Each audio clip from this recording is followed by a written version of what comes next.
କାହାଣୀର ନୂଆ ନାୟିକା ସେ ମୋ ପାଇଁ ଅନାମିକା ନୂଆ ବାଟରେ ତା ପାଦ ଟଳମଳ ଚାଲିଯାଏ ଏକା ଏକା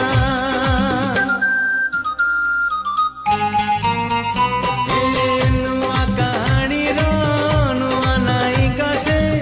ମୋ ପାଇଁ ଅନାମିକା ନୂଆ ବାଟରେ ତା ପାଦ ଟଳମଳ ଚାଲିଯାଏ ଏକା ଏକା ଚିହ୍ନା ଛାତରେ